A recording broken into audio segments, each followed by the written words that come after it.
जी बेटे, सबक सुनाएंगे। जी। सुनाए। कल क्या पढ़ा था हमने? कल गुस्ल के फर्ज। हाँ, गुस्ल के कितने फर्ज हैं? 3। गुस्ल के 3 फर्ज हैं, कौन कौन से? पहला, नाक में पानी डालना। ठीक है। नहीं नहीं, कुल्ली करना। हम्म। नाक में पानी डालना। हम्म। और बदन में पानी बहाना। पूरे बदन पर पानी बहाना, पूरे बदन पर बोलते हैं ताकि पूरे याद। बदन। हाँ, पूरे का मतलब पूरा। ठीक। अच्छा, और दूसरा सबक क्या पढ़ा था हमने? अकीदे का। और अकीदे का।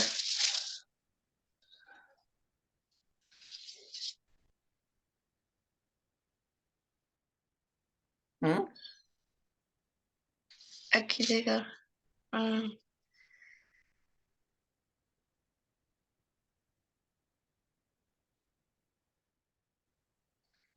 नहीं, लिखते नहीं ना आप अपने पास।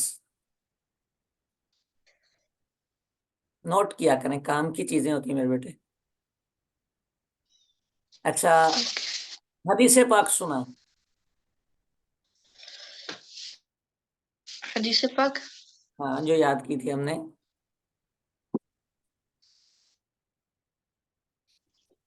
उर्दू में सुनाओ। आपकी मर्जी है, वैसे अरबी में नबी पाक अलैहिस्सलाम के अल्फाज हैं ये। अरबी में मुझे याद ही नहीं हुई। आपने ट्राई नहीं किया ना। दोहराना तो पड़ता ना मेरे बेटे, थोड़ा थोड़ा। थोड़ा थोड़ा आप दोहराएंगे तो याद, ये चीजें याद होंगी।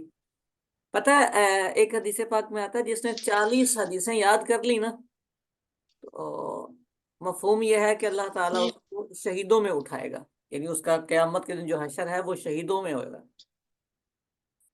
इतनी फजीलत है, तो छोटी छोटी 40 हदीसें बंदा याद कर लेता है।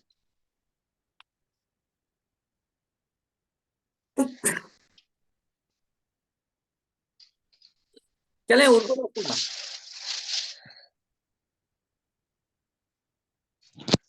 उर्दू में इंसान के लिए, इंसान के लिए इस्लाम, इंसान के लिए सही इस्लाम ये है कि हम्म। के। वो हम्म।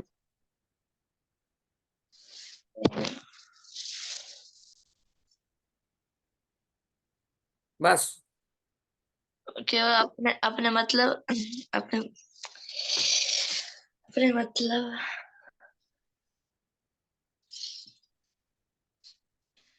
बेमतलब, बेमतलब चीजों को छोड़ दे। बेमतलब चीजों को छोड़ दे।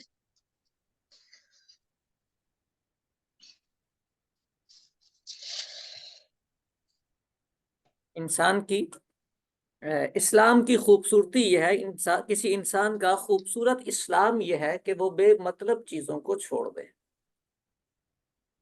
लिखा करें बेटे, लिखा करें। अगर आप नोट नहीं करेंगे तो फिर आपके लिए मुश्किल होगा। आपको पढ़ना है, याद भी करना है सबक। अगर आप याद नहीं करेंगे तो रोजाना पूछना पड़ेगा। फिर आप गिल्टी फील करेंगे, थोड़ा थोड़ा शर्म महसूस करेंगे। नहीं,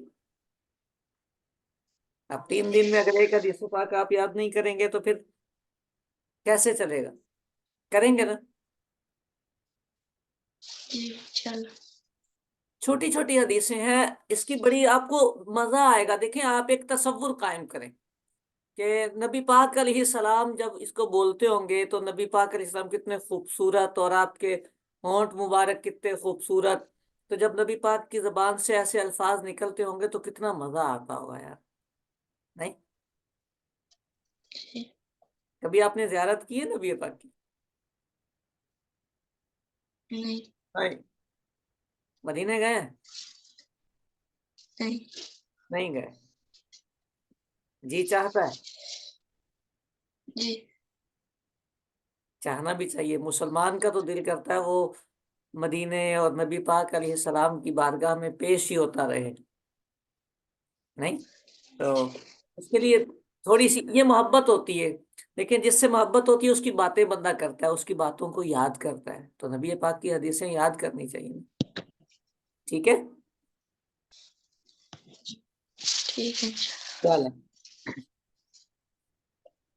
हमने अकीदे पर जो बातें की थी कल, कहा था अल्लाह जी वहदहू ला शरीक है, ऐसे ना? याद आया? आप नोट जी किया करें, अपने पास इसको नोट जी किया करें, मुझे चेक करवाया करें। कर सकते हैं, चाहे इटालियन में लिख लें, लेकिन आप नोट करें। नोटबुक पकड़े आप।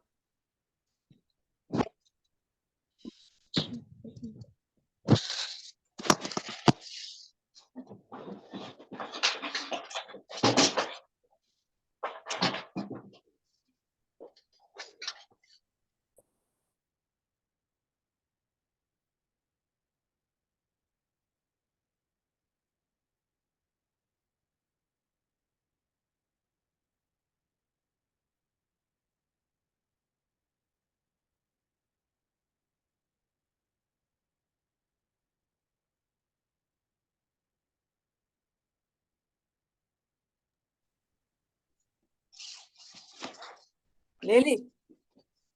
जी जी। कल अकीदे में हमने ये पढ़ा था कि अल्लाह ताला वहदहू ला शरीक है। ठीक है। अल्लाह जी ताला वहदहू ला शरीक है, इसका मतलब पता चल गया आपको? जी जी। वहदहू का क्या मतलब होता है? वहदहू। हम्म। वहदहू को तो नहीं पता। नहीं पता? वहदहू को तो नहीं पता। नहीं। आप आप याद नहीं करते। याद नहीं करेंगे तो मसला हो जाएगा।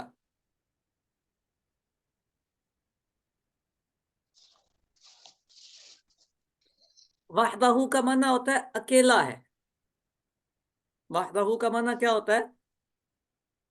अकेला है। अकेला है। वहदहू, वो अकेला है। समझ आ रही? जी जी समझ आ हाँ। तो वहदहू का माना क्या है? वो अकेला है। अकेला है। और ला शरीक का माना क्या है? जी। ला शरीक का माना है कि बराबर कोई नहीं। हाँ, उसके बराबर कोई नहीं, उसका शरीक कोई नहीं, उसका पार्टनर कोई नहीं। वो अकेला है, तो वो कोई उसका बराबर नहीं है, उस जैसा नहीं है, उसकी तरह का नहीं है। वो अकेला ही है। ठीक है। ठीक। मैंने एक मिसाल दी थी कि अगर दो खुदा होते फिर क्या होता? फिर फिर एक एक बोलता कि बोले। जो सूरज है वो एक तरफ से निकले, एक जो बोलता वो सूरज है जो एक तरफ से निकले, दूसरा बोलता दूसरी तरफ से। Very good. तो तो फिर कंप्रोमाइज नहीं कर लड़ाई सकते हो थे? जाती। कंप्रोमाइज नहीं हो सकता था? हाँ हो सकता है। नहीं। कहते हैं कंप्रोमाइज जब करना पड़े तो जो कंप्रोमाइज जिसको करना पड़ता है वो खुदा नहीं हो सकता, ये अल्लाह की शान के लायक ही नहीं है। कंप्रोमाइज करना, कंप्रोमाइज का मतलब क्या होता है? देखिए, मेरी और आपकी बहस चल रही है किसी बात पर। ठीक है। आप जी एग्री नहीं है, आपका कुछ और करने का दिल कर रहा है, बट आप मेरे साथ कंप्रोमाइज करते हैं और मेरी क्लास में आ जाते हैं। समझ रहे जी हैं? क्या होता है, जी आपका मन नहीं कर रहा, दिल नहीं कर रहा, बट आप कंप्रोमाइज कर रहे हैं। तो जो अल्लाह होता है, जो खुदा होता है, वो कंप्रोमाइज नहीं करता। समझ आ रही है? जी जो जी कंप्रोमाइज करता है वो मजबूर होता है। अल्लाह तो मजबूर नहीं होता, अल्लाह तो अल्लाह है, खालिक। इसीलिए अल्लाह एक है। तो कुरान पाक में फरमाया अगर दो होते ना तो तबाही होती, हर चीज बर्बाद हो जाती। इसीलिए बर्बाद होती ना, एक मशरिक से सूरज निकालता है, एक मगरिब से, तो टक्कर हो जाती। और भी बहुत सारी चीजों में, है ना? जी जी कंप्रोमाइज तो हो नहीं सकता, इसीलिए अल्लाह पाक जल्ला जलालुहु एक है। वहदहू ला शरीक है, ऐसे ना? जी। वहदहू ला शरीक है, वेरी गुड। अच्छा,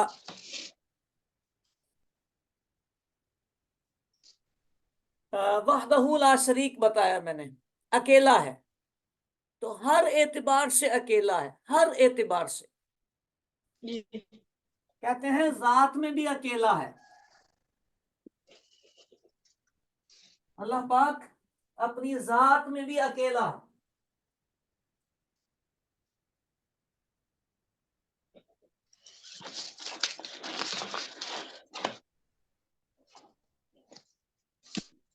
जात में अकेला है, उसकी जात सिंगल, अकेला। ठीक है, हासिब, ठीक हो गई। अच्छा, सिफात में भी अकेला है, उसकी जो सिफतें होती हैं जैसे रहमान है, रहीम है, तो उनमें भी वो अकेला है। यानी ऐसा नहीं होता कि उसकी सिफतें किसी बंदे में आ जाएं, ऐसा पॉसिबल नहीं है। जो अल्लाह की सिफतें हैं वो सिर्फ अल्लाह की हैं सारी।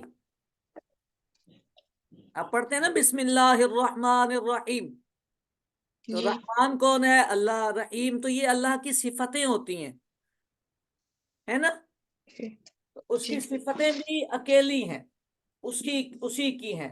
तो अल्लाह वहदहू है अपनी जात में, अपनी सिफात में। इसी तरह कहते हैं अपने अफआल में भी अकेला है। अफआल समझते हैं? कामों में, उसके कामों जैसा कोई काम भी नहीं कर सकता। पूरी बात करें दोबारा, देखें पूरी बात। जी अल्लाह पाक वहदहू ला शरीक है अपनी जात में, सिफात में, अफआल में।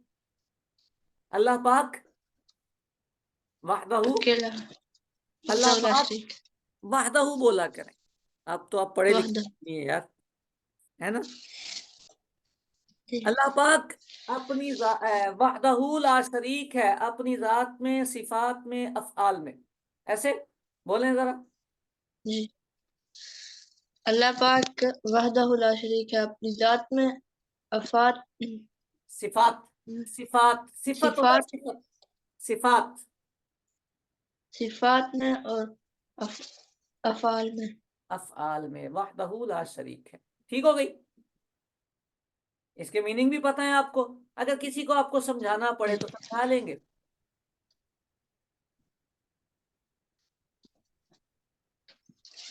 नहीं, नहीं क्या?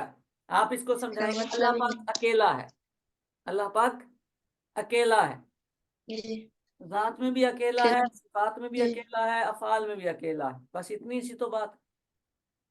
उसकी हर शय अकेला है वो। इसका उसकी मतलब इसका मतलब यह है कि उसकी कोई शय किसी से मैच नहीं करती। उसकी कोई चीज किसी से मैच नहीं करती। अब देखिए, इससे मैच नहीं करते। आप इंसान है, मैं इंसान हूं, तो हमारी जो जात है, हमारी जात मैच करती है। ठीक है, आप भी मेरी तरह के इंसान हैं, मैं भी आपकी तरह का इंसान हूं। अल्लाह पाक की जात मैच नहीं करती। ठीक है। अच्छा, आप आलिम नहीं है, चले मैं भी आलिम नहीं हूं, चले आलिम होने की बात कर लेते हैं। आप भी आलिम है, मैं भी आलिम, तो आलिम होने की सिफत हमारी मैच कर रही है।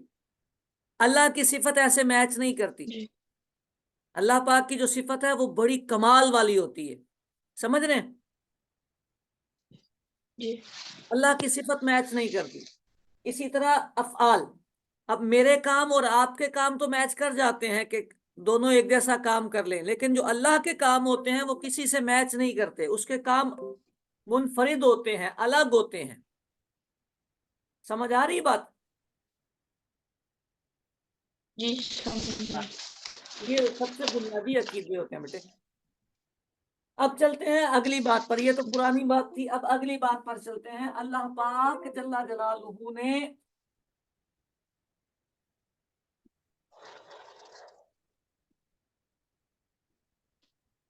कुरान पाक नाजिल फरमाया।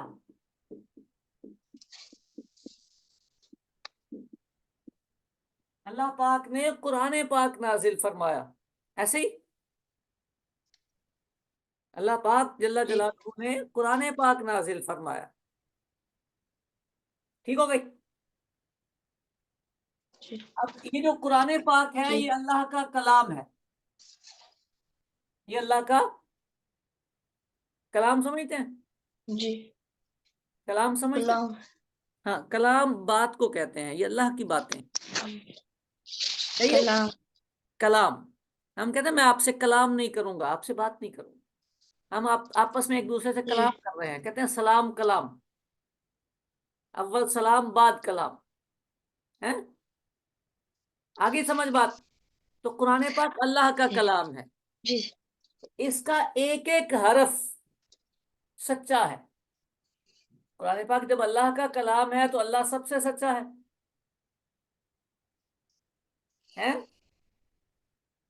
ऐसे ही ना। जी। अल्लाह पाक का जी। कलाम सारा ही सच्चा है, तो कुरान पाक सारा पहले हरफ से लेकर आखिरी हरफ तक बिल्कुल सच्चा है। ठीक हो गई। जी। अच्छा, आपको ये पता है कुरान पाक किस पर नाजिल हुआ है? जी पता है। किस पर? हजरत मोहम्मद सल्लल्लाहु अलैहि वसल्लम। हमारे नबी पाक सल्लल्लाहु अलैहि वसल्लम पर, हजरत मोहम्मद सल्लल्लाहु अलैहि वसल्लम पर कुरान पाक नाजिल हुआ है। ठीक है। अब कुरान पाक में हर बात बिल्कुल वाज़ेह लिखी है, हर बात सच्ची लिखी है। सही है। तो पूरे कुरान पाक पर ईमान रखना ये जरूरी होता है। ये अकीदे की बात है। पूरे कुरान को मानना ये जरूरी होता है। अब इसमें क्या होता है? कुरान पाक सारे का सारा, जितने भी उसमें अल्फाज हैं, मुकम्मल कुरान पाक मानना ये जरूरी होता है। ऐसा नहीं होता कि कोई बंदा थोड़ा सा कुरान पाक मान ले, थोड़ा सा बोले मैं नहीं मानता, बल्कि एक लफ्ज का भी बोलेगा ना कि मैं इसको नहीं मानता, आउट, जी। बाउंड्री से बाहर। क्योंकि ये अल्लाह की किताब है, इसमें एक लफ्ज की भी गुंजाइश नहीं। सही है। तो ये अल्लाह पाक जल्ला जलालुहू का कलाम है। अच्छा, फिर कुरान पाक में कोई शक नहीं। कैसे शक हो सकता है? किसका कलाम है ये? किसका कलाम है? अल्लाह का। अल्लाह का। तो अल्लाह पाक सबसे सच्चा है। अल्लाह। जी। तो जब अल्लाह पाक जी। सबसे सच्चा है तो उसका कलाम भी, चलो। उसका कलाम भी सबसे सच्चा होगा। ऐसे ना। जब अल्लाह पाक सबसे सच। सच्चा है तो उसका कलाम भी जी। सबसे सच्चा जी। होगा। सच्चा। ठीक सबसे होगी। सच्चा होगा। ये तीन बातें आपने जी। याद रखनी है। नंबर एक, अल्लाह पाक ने कुरान पाक नाजिल फरमाया। जी। कौन लेके आया कुरान पाक, ये भी पता है? जी। कुरान पाक कौन लेके आया था नबी पाक के पास?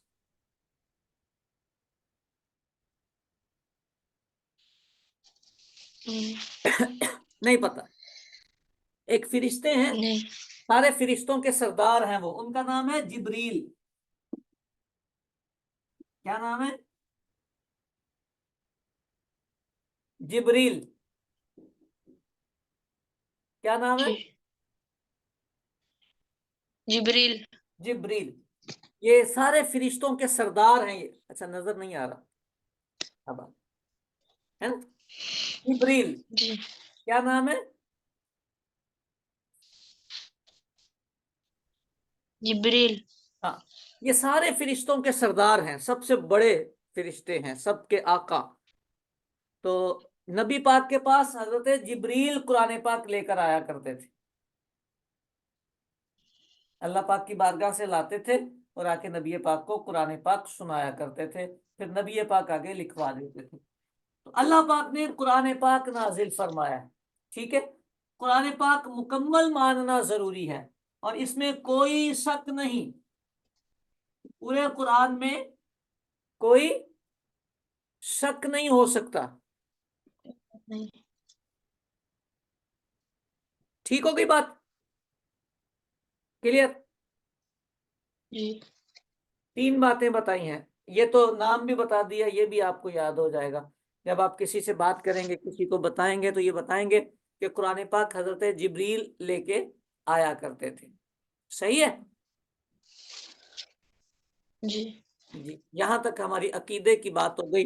और अकीदे में हमने 3 बातें आज पढ़ी हैं कुरान पाक के बारे में। चलें, अकीदे के बाद दूसरा हमारा उन्वान होता है फिका का। फिका में पिछले 2 चैप्टर्स हमने पढ़े थे, ऐसा है ना। जी एक वुजू का और एक गुस्ल का, ठीक हो गई। जी उसमें क्या पढ़ा था जी। हमने, वुजू में क्या चीजें पढ़ी थी। फर्ज, 4 फर्ज। फर्ज। अच्छा, फर्ज किसे कहते हैं। फर्ज जो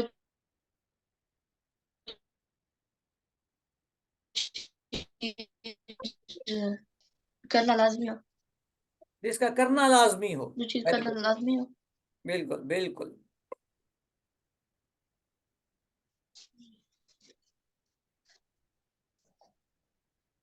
जिसका करना लाजमी हो, ठीक है, वो फर्ज होता है। अब आपको ये याद रह गया ना, और ये पक्का याद रखना है। जी तो गुस्ल के जी। फर्ज हमने पढ़ लिए, वुजू के फर्ज हमने पढ़ लिए।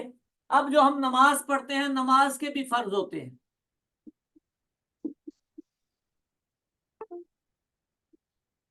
नमाज के भी फराइज फर्ज होते होते हैं, हैं। फर्ज होते हैं। ठीक है। जी नंबर 1, तकबीर तहरीमा। ओए, तकबीर तहरीमा। तारीमा।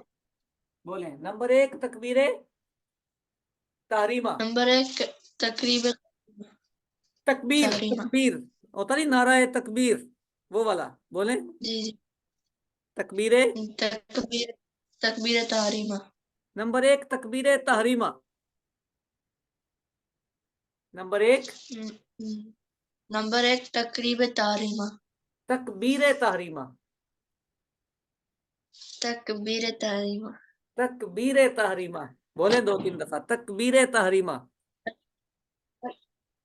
तकबीर तारीमा। नंबर 1 तकबीर तहरीमा। नंबर 1 तकबीर तारीमा। तकबीर, ये नमाज का पहला फर्ज होता है। ये कौन सी होती है, जब हम नमाज शुरू करते हैं तो अल्लाह अकबर कहते हैं ना,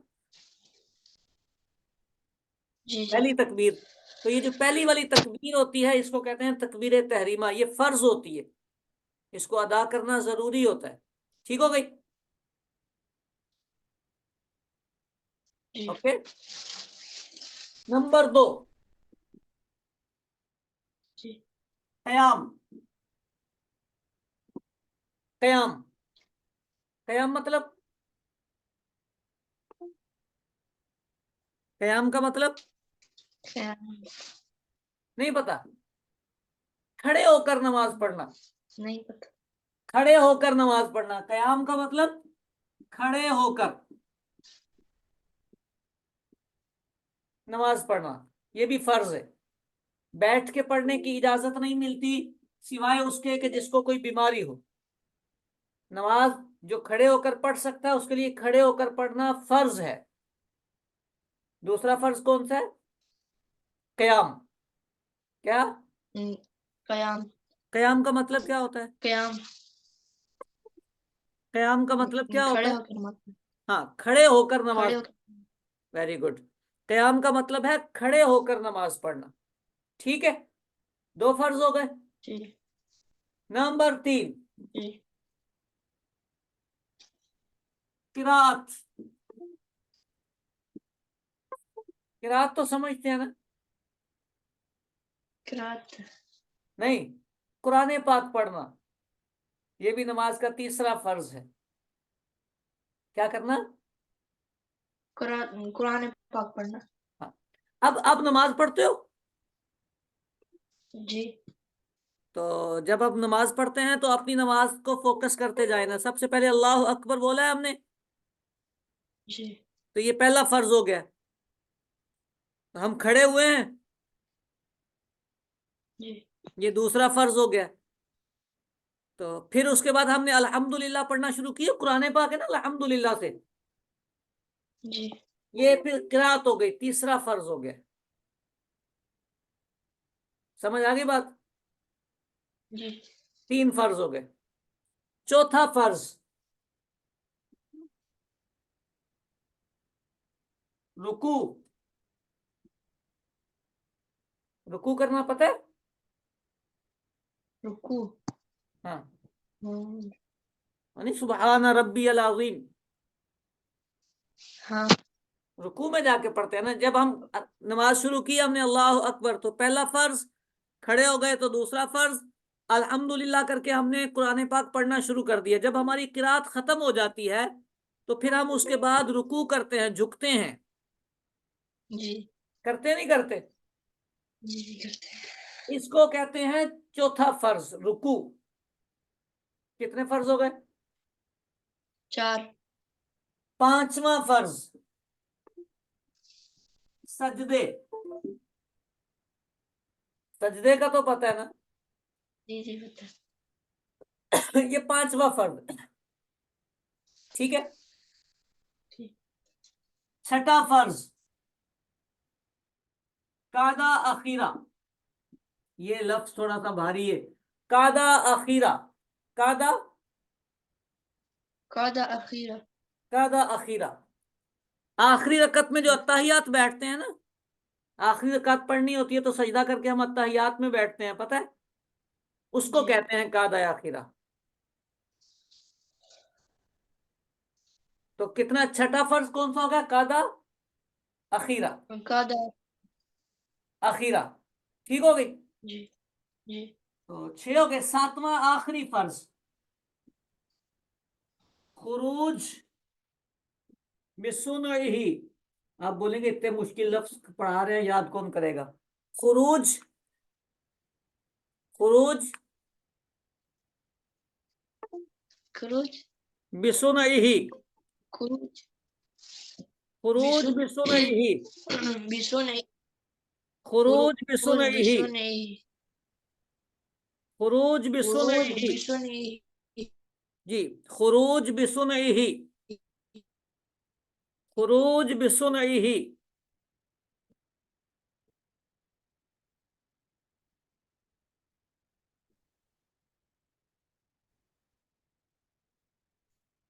आसिफ।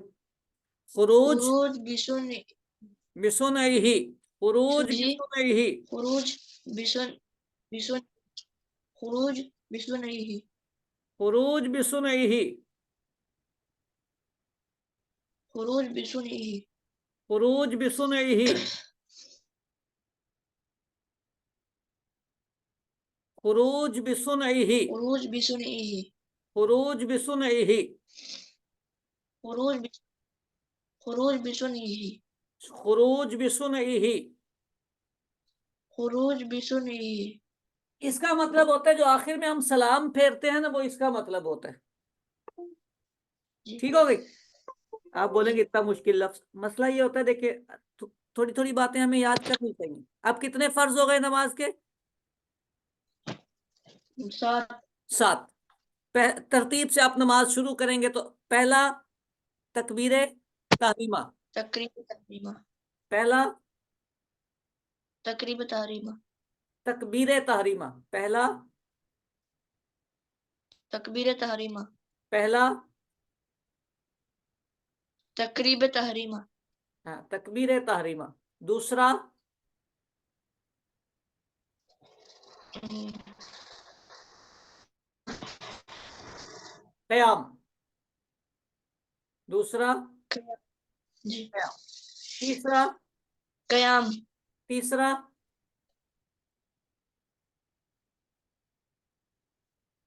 किरात। तीसरा किरात। आप सिर्फ 3 याद। किरात। किरात। पहला तकबीरे जी तहरीमा। जी। पहला तकरीब तहरीमा। तकबीरे तहरीमा। तकबीर तहरीमा। पहला तकबीर तकबीरे तहरीमा। तकबीर तहरीमा। पहला तकबीरे तहरीमा। तकबीर तहरीमा। और दूसरा कयाम। दूसरा कयाम। कयाम। और तीसरा कयाम। किरात, ये मैं कल आपसे सुनूंगा। ठीक है। किरात। टोटल नमाज के किरात। फर्ज हैं 7। टोटल कितने? 7। 7 में से 3 हमने याद किए। ठीक है। तकबीर तहरीमा, क़याम और किरात। ठीक है। परेशान लग रहे हैं मुझे। नहीं। कुछ तो है, टेंशन में है। आप टैबलेट पे नहीं खेलते रहते हैं साथ साथ? जी। टैबलेट पे खेलते रहते हैं साथ साथ? नहीं। कुछ तो करते हैं, उसको छेड़ते रहते हैं आप। नहीं अच्छा, चले। तो ये नमाज के फराइज हो गए। ठीक है। जी। चलो, हम एक हदीस मुबारका पे बात करते हैं। जी।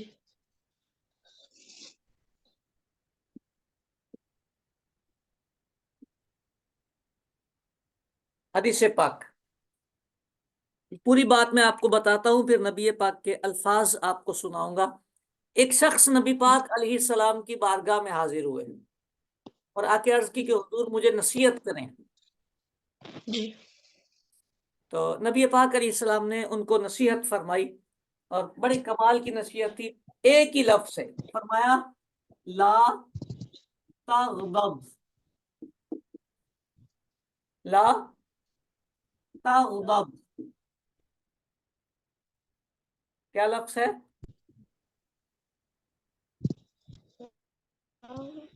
ला तगदब। ला तगदब। ला तगदब। ला तगदब। ला तगदब। ला तगदब। ला ला तगदब। तगदब। ला ला तगदब। तग ला तगदब। ला तगदब। ला तगदब। ला तगदब। ला तगदब। ला तगदब। ला तगदब। ला तगदब। ला तगदब। ला तगदब। ला तगदब। इसका मतलब क्या है? गुस्सा मत करो। गुस्सा मत करो। गुस्सा मत करो, ये नबी पाक ने उनको सबक सिखाया। कितना प्यारा सबक है, पता है? क्या है? नबी पाक ने क्या फरमाया? ला तगदब। ला तगदब। क्या फरमाया नबी पाक ने? ला तगदब। ला तगदब। मतलब क्या है इसका?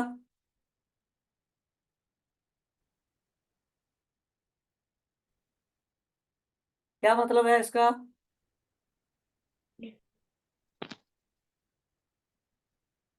बेटे क्या मतलब है इसका? गुस्सा मत करो। गुस्सा मत करो। अब कितनी गुस्सा प्यारी मत हदीस करो। पाक है, हाँ बिल्कुल, कितनी प्यारी हदीस मुबारका है। तो मेरा ख्याल है हमें इस पे अमल करना चाहिए। आप तो नहीं गुस्सा करते?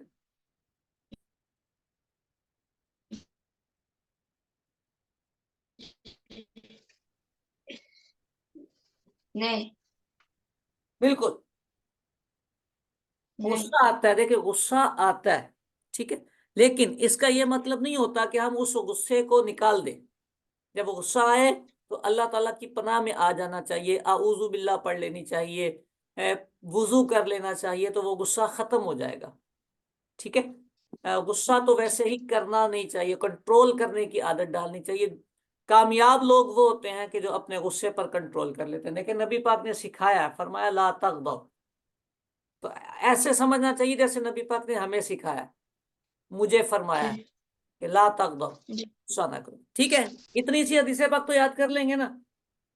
जी। जी। क्या हदीस पाक है? ला तगदब। ला तगदब, गुस्सा मत करो। ठीक हो गई? जी ठीक। चल। तो नमाजों की क्या कैफियत चल रही है? फजर में आंख खुली? नहीं तो तो वैसे फजर में आंख नहीं खुलेगी तो, पता है बेटे, नमाज अल्लाह ताला की सबसे अहम इबादत है। सबसे अहम इबादत। और इसमें नागा तो नहीं करना चाहिए। नबी पाक सल्लल्लाहु अलैहि वसल्लम ने एक मकाम पे ना इरशाद फरमाया, नमाज मेरी आंखों की ठंडक है। तो इसका मतलब जो नमाज नहीं पढ़ते वो नबी पाक को तकलीफ देते हैं। कोशिश शुरू करनी चाहिए यार। है जी इंशाअल्लाह। बोला करें घर पे, अब्बू को बोल के सोया करें या अम्मी को बोल के सोया करें कि मुझे फजर में उठाएं, जरूरी है, क्योंकि इसके बगैर गुजारा नहीं है। नमाज पाबंदी कर लें, आपको इसकी बड़ी बरकत मिलेगी। नमाज की पाबंदी करें, नमाज में नागा ना करें। ठीक है, सबक याद ठीक है। कीजिएगा। मिलेंगे आपसे फिर, किस्मत ने साथ दिया, जिंदगी ने वफा की तो ठीक है, कल सेम टाइम। फी अमानिल्लाह। अस्सलाम वालेकुम।